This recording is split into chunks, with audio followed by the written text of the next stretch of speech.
they counting me out, I'm getting it in, yeah. No time for no loss, I'm paying the cost, I'm in it to win, yeah. Refuse, mine it can't be diffused. If you ain't thinking the same, then we playing by different rules. You can't see the vision, we living at different views. Until we complete the mission, keep getting up, never snooze. I walked the mile in my shoes, had the mind of a fool, chasing diamonds and jewels. Trust me, I was confused. Started minding my business and used my mind as a tool.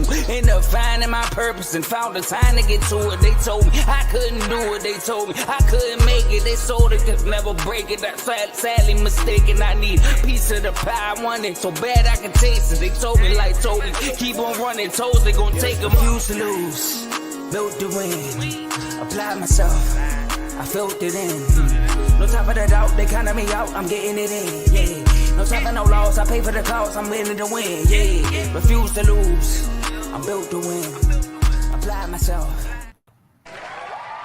Welcome back to CTC. I'm your gracious host, Carl, and I'm back with another episode. We're going to go over the college basketball games for today.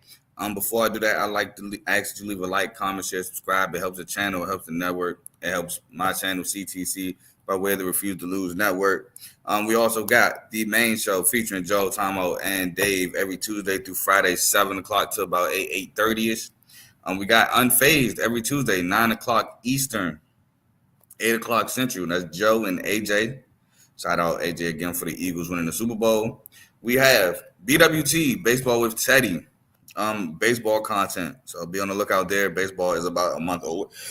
A little under a month away for, I can't remember who plays in Tokyo, but opening day officially is March 27th. So we're a little over a month away from that. We got Dave's Doghouse, highlights and lowlights of sport. We have In the Red Corner featuring Ty, Ricky, and Tomo. They did an episode, I believe, on Wednesday. They're normally every other Sunday at 7 o'clock, so look out for that. We have RBO, Real Ballers Only. I think he went live 2 days ago, I think Thursday night. Basketball content featuring Vaughn, so make sure y'all look out for that. We got FFC, Fantasy Football with Coach Coombs. Happy belated birthday, Coach Coombs. He does football. He's not working on the offseason. He normally does fantasy, but he goes outside of the fantasy realm as well at times. So make sure y'all look out for that. And I believe that's all the shows on the network that we have to offer. So please like, comment, share, subscribe to those shows as well. If you like what you're listening to, stick with us. So we're going to get right into it. I got 9 games to go over for y'all today. It's a hefty slate, as it is always on Saturdays. No, I'm not going to lie. One game on here, Houston, Iowa State. If it wasn't a top 10 matchup, I wouldn't have did it. Just basically because Iowa State is without Curtis Jones and Keyshawn Gilbert. They're two, in my opinion, two best scorers on the team. And Houston's really good, so that's really going to hurt them. But it is 8 versus 5, so I do still have to talk about it. But first, we're going to start with 6 versus 7. Number 6, Tennessee versus number 7, Texas A&M. Just shows you how elite the SEC has been. Texas A&M is at home. Tennessee is on the road. This game is 12 o'clock on ESPN. Texas A&M, as of 2 this morning, was favored by 1.5 points. Could have changed, but I don't know. Tennessee is led by point guard Zakai Ziegler, the leading scorer Chaz Lanier, and in my opinion, Igor Milicic. Zakai Ziegler is averaging 13.4 points per game, 7.5 assists per game, and two steals per game, while Chaz Lanier is averaging 17.5 points per game, and Igor Milicic is averaging 10.9 points per game and 7.8 rebounds per game. Now, in this game, I put Jordan Gainey as the X factor because of his scoring off the bench. Scoring is going to be very big in this game because Texas A&M got guards that can go. And speaking of those guards, Texas A&M is led by Wade Taylor, the fourth, averages 14.9 points per game, 4.5 assists per game, and 1.5 steals per game. Zurich Phelps, the transfer from SMU, averaging 14.4 points per game, 5 rebounds per game, and 2 steals per game. And I put Manny Obaseki, averaging 6.8 points per game. The guy can attack downhill very, very well. The X factor in this one for me is Henry Coleman, and he just has to, he has to be a presence down low in the paint for Texas A&M, for the Aggies. He has to be a presence. He has to be there to alter shots from guards driving and things of that nature. and his defense will be huge as well against if he's guarding Igor Milicic. My pick in this one is actually the Aggies at home, just because, again, they have guards that can score against that Tennessee defense.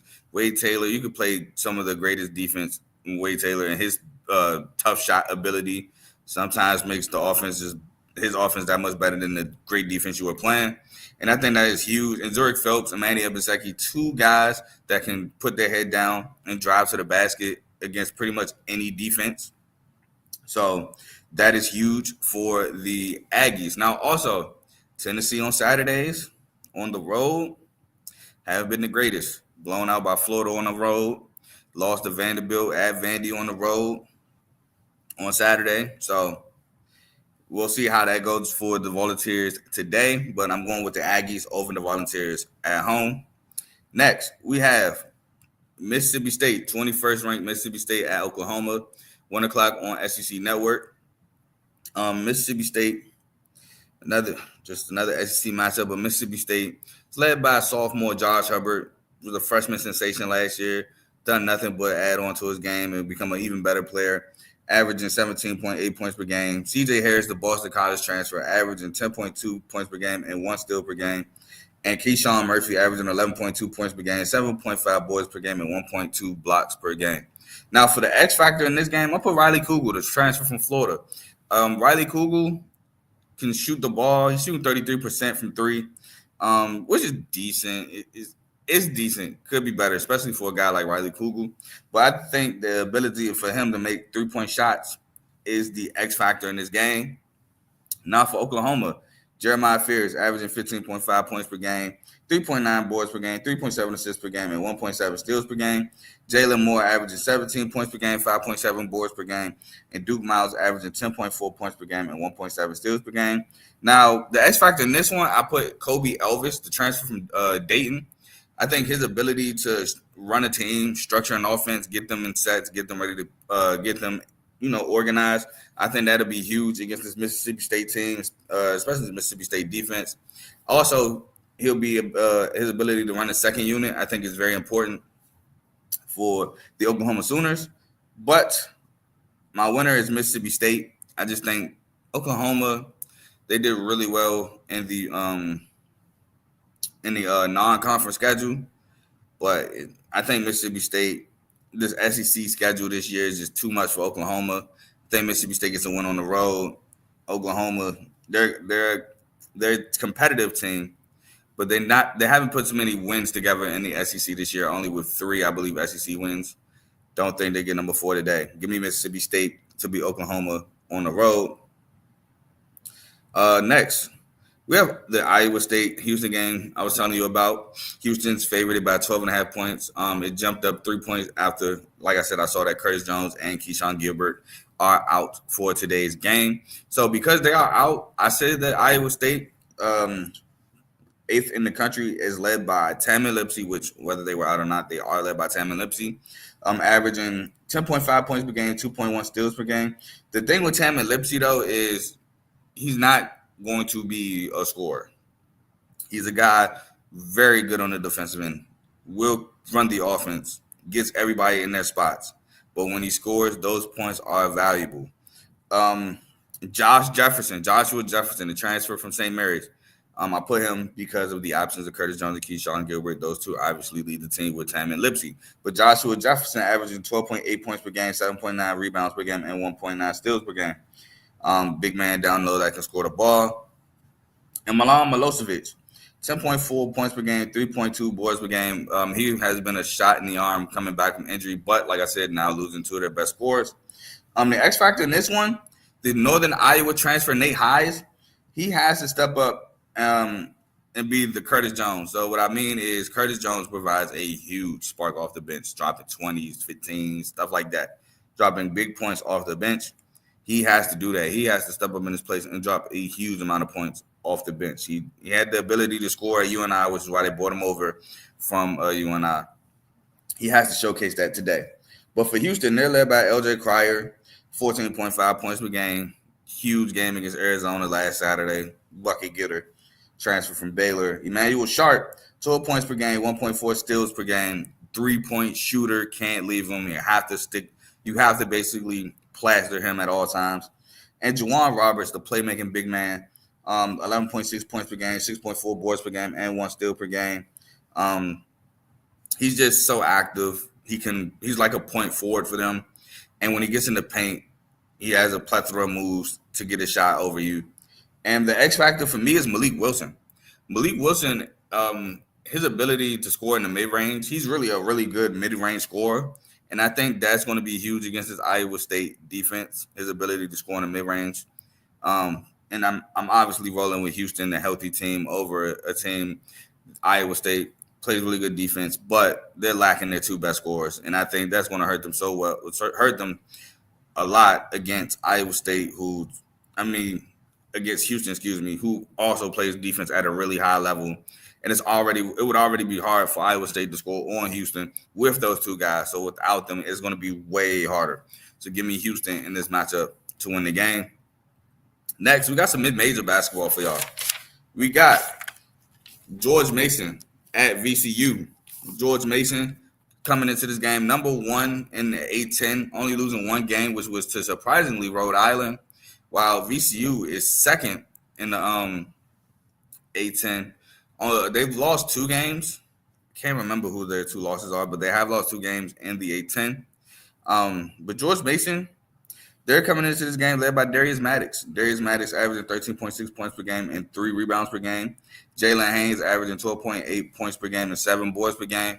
And Braden O'Connor, 9.3 points per game. Now, instead of an X factor for this game, I put a key for each team. So, like George Mason, they have to find a way to score against this VCU defense. VCU, for the past couple of years, has been known to be really good defensively, winning low-scoring games, winning low-scoring games. They're going to have to find a way to put up points on VCU, especially on the road. Now, for VCU, Joe Bamisill leads the team with 15.9 points per game, shooter, 5.2 rebounds per game, and 1.3 steals per game. Max Shulga, the transfer from Utah State, came over with the head coach last season.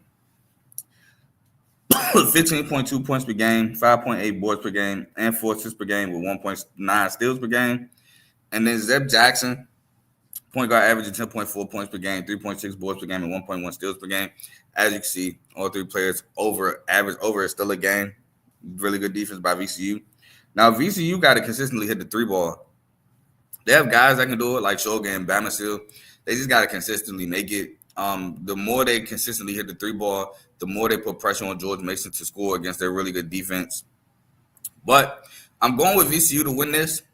Major reason why I'm going with VCU to beat George Mason is because VCU is undefeated at home, period. I haven't lost a game at home. So big reason right there.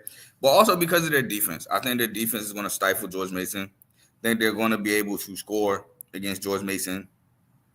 And they ultimately win the ball game, remaining undefeated at home and taking first place in the A10 with a couple games left on the schedule. Now, this next game is a rematch from earlier, which was a banger at Alabama and Tuscaloosa. I mean, not in Tuscaloosa, in Kentucky. They played at Kentucky last time. Got confused. They played at Rupp Arena last time. Kentucky comes into this game 17th in the country. Alabama comes into this game 4th in the country after getting blown out by Missouri. Game is 6 o'clock on ESPN. Now, Kentucky, they're going to be led by Otega Owe, transfer from Oklahoma, 16.2 points per game, 4.7 rebounds per game, 1.5 steals per game.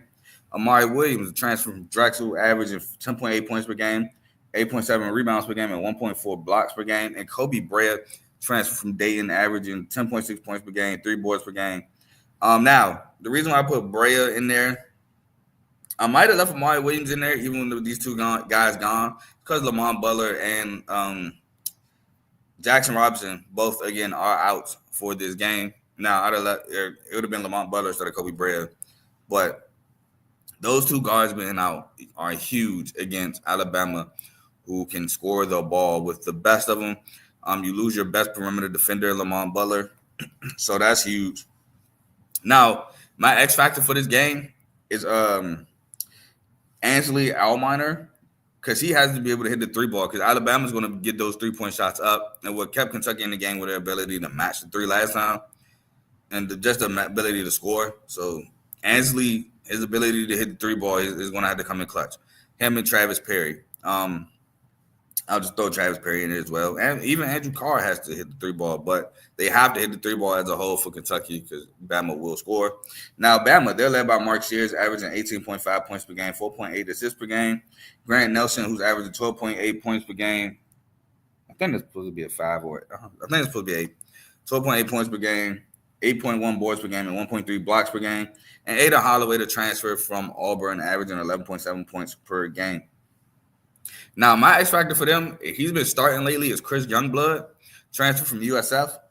He's averaging 9.5 points per game, and his ability to score is huge. His ability to hit big shots is huge as well in this one. So I put Chris Youngblood as my X factor. And my winner is Alabama.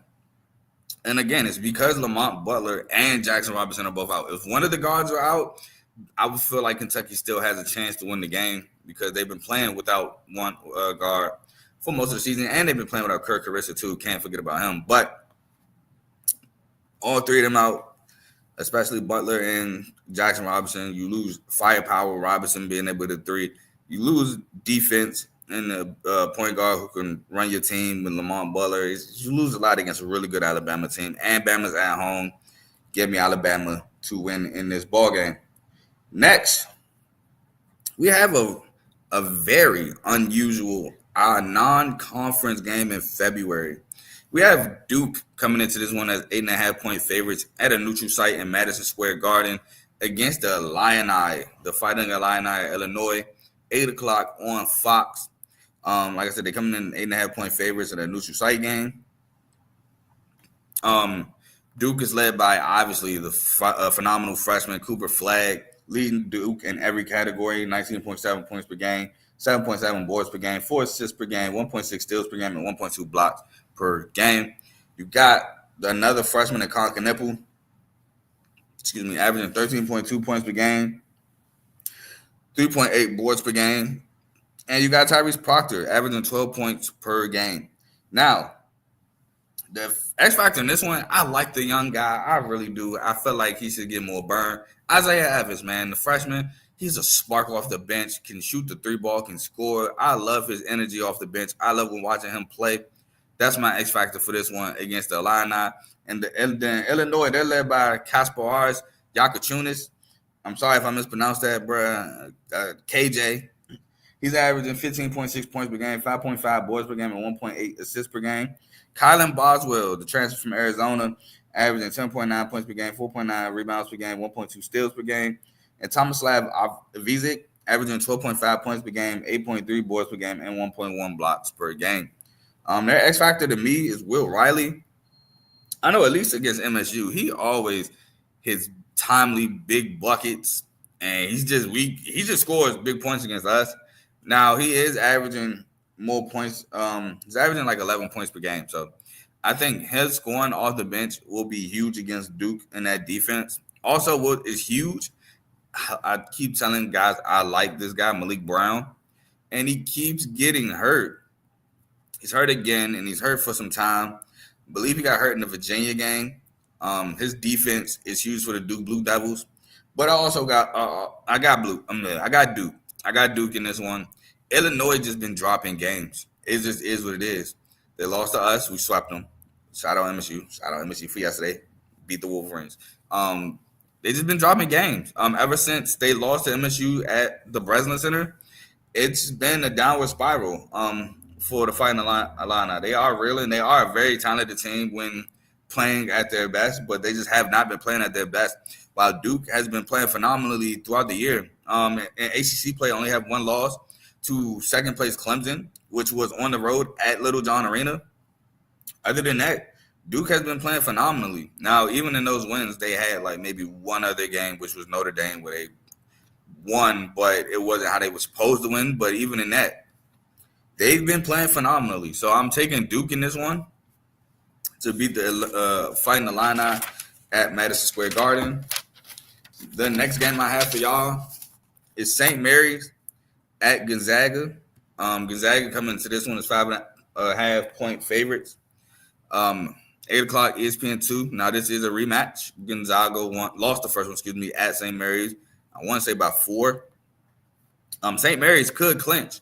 The WCC with a win here, they'll be 3 games ahead, I believe, and with 3 games left, having swept Gonzaga would all but ensure that St. Mary's wins the WCC, which I would love to see. I like St. Mary's. But let's get into it. St. Mary's, they're led by guard Augustus Marcelonis, averaging 14.4 points per game, 6.2 assists per game, and 1.5 steals per game. Mitchell Saxton, the big man, averaging 10.4 points per game, 7.9 rebounds per game, and 1.4 steals per game. Oh, man, 1.4 blocks per game. Paulus Moraskis, sorry if I mispronounced that, 13 points per game and 8.3 boards per game. Now, their X factor to me is Mikey Lewis and his ability to shoot the 3 ball off the bench. He's shooting basically 40%, 39.7%. Round that up if you want to. I will. Shooting 40%. Man is a sniper from 3. Gonzaga, led by Ryan Nembhard, averaging 11 points per game, 9.7 assists per game, and 1.6 steals per game. Graham Ike, the transfer from Wyoming, averaging 16.8 points per game and 7.6 boards per game. And Khalif Battle, the transfer from Arkansas, averaging 12.7 points per game, 3.8 boards per game. Now, their X factor to me is Nola Hickman. His ability to shot create for himself. I think that's going to be key against a St. Mary's Gales defense that is really, really talented. But overall, I have St. Mary's going for the sweep. Their defense is really good. They have the bigs to contend with Gonzaga, and their ability to slow down the game and score and hold teams is really good. Gonzaga, they're a really good team as well. They have guys that can score. They run a pretty good offense with Mark Few, but this Gonzaga defense is really the key for me in this one. I mean, not Gonzaga, excuse me. This St. Mary's defense is really the key in this one. I got St. Mary's with the upset today and winning I'm going to double check it, but they should be winning the WCC with a win today against the Gonzaga Bulldogs. Let's look at the standings really quickly. So St. Mary's is in first with 14-1. Gonzaga is second, 12-3. That would mean a win here would all but surely clinch the WCC for the Gales. So I'm going with the Gales tonight to win and clinch. Next game, second to last game I got for y'all, San Diego State at Utah State. I don't know what I just did. All right, cool, we good. Utah State is favored by 5.5 points in this game. Second in the Mountain West, behind New Mexico, who took a loss to Boise State. Man, I wanted them to win so they can get ranked. San Diego State coming in this game, third place. Now, San Diego State, different team on the road than they are at home. They play a lot better at home than they do on the road. And that's not good going against a Utah State team who's very good at home. For San Diego State, they're led by Miles Bird, averaging 12.9 points per game, 4.2 rebounds per game, with 2.1 steals per game and a block per game. Nick Boyd averaging 12.8 points per game, 4 boards per game, 3.8 assists per game, and 1.1 steals per game. And Magoon Goff averaging 8.8 points per game, 5.4 boards per game, and 2.7 blocks per game, which is insane. Now for San Diego State, I put that they have to force turnovers. They got to force turnovers against this Utah State team because they got to consistently score. They have to find ways to consistently generate buckets against a Utah State team who can score and play defense, especially Utah State led by Ian Martinez, a guy that can score, averaging 17.3 points per game, 3.4 boards per game. They're led also by Mason Foslev, averaging 15.2 points per game, 6.1 boards per game, 3.9 assists per game, and 2.4 steals a game. And that guy I like that I always felt was low-key underrated playing at I think he played at Southern Utah and then Utah Valley. Drake Allen, averaging 7.8 points per game, 4.2 assists per game, and 1.4 steals per game. Now, Utah State, they got to force San Diego State to score with them. If they putting up buckets at a really, really good rate, I think San Diego State cannot keep up with that. And for that reason, I am picking Utah State. I do think Utah State got the guys where they can consistently score against the San Diego State defense, causing San Diego State to have to keep pace with them. And I don't think San Diego State can keep pace with Utah State, especially on the road against the Aggies. So give me the Aggies of Utah State to beat San Diego State. And my last game, I did it because it was like a nightcap for real, 10 o'clock. BYU at Arizona. Arizona favored by 7.5 points. Arizona coming off the win against Baylor. BYU, I can't remember BYU's last opponent. I don't know if they play other than. I want to say they did play other than this week, but I just can't remember who it is. I know Saturday they cooked somebody Saturday. I can't even remember who they beat Saturday. Wow, that's crazy. Oh, was it Arizona State? No, it was Kansas State. I think they beat Kansas State Saturday. Yeah, they beat Kansas State Saturday. I can't remember who they played after that. Kansas. That's right. They spanked Kansas at home. That's right. Oh, man. I'll talk about that on tomorrow. But BYU, led by Richie Saunders, shooter, scorer. Richie Saunders averaging 15.2 points per game, 4.4 boards per game, and 1.2 steals per game. Igor Dimon, which I found out Igor Dimon really has like lotto considerations. I was surprised. I'm not going to lie. But he's averaging 10.8 points per game, 5.5 assists per game, and 1.2 steals per game. And I put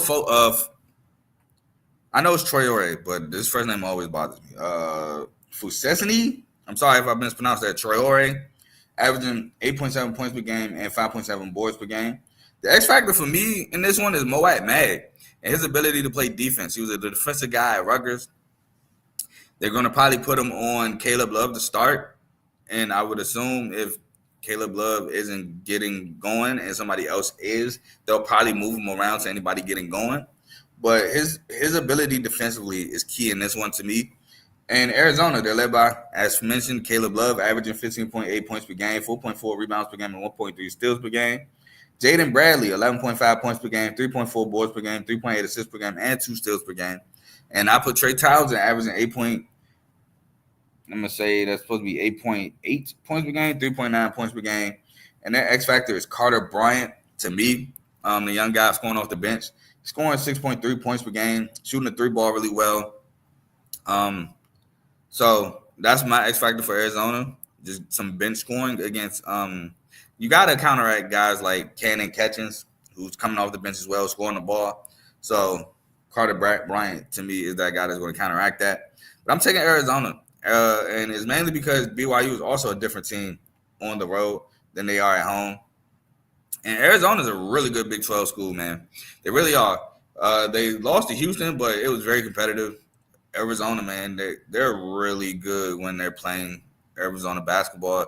Their pace, their flow. So I like that. I think Caleb Love can get going. Or if not, you got guys like Jaden Brantley and KJ Lewis. And then Visar as well. He's big. And then you can go big BYU. They can go Visar and Toby Awaka.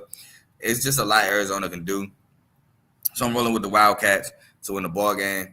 And that's all I got for y'all today. Y'all enjoy this Saturday basketball. I will be at home. Not at home. I will be at work, excuse me. Like I said, shout out Michigan State beating the Wolverines by 13 at the Chrysler Center. Not only winning the game, but getting back in first place. It was, very short-lived that Michigan was in first place, but we're back on top for the moment. 4 games left, excuse me. We got Maryland Wednesday. See you Wednesday, Tomo. We got Wisconsin, then we have Iowa, and then we finish the year at the Breslin going against Michigan again. Hopefully we can get the sweep. But, again, that's all I got for y'all. And until I should be live tomorrow to wrap up this week in college basketball, I'm gone. Peace.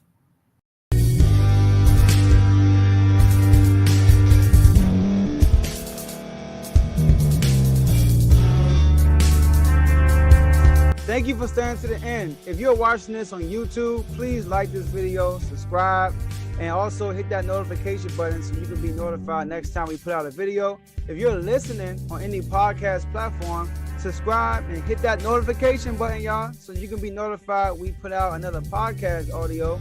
And last but not least, hit that share button. No matter what you're listening to or watching it, hit that share button and send it to somebody that you know that would love to watch this episode you just listened to.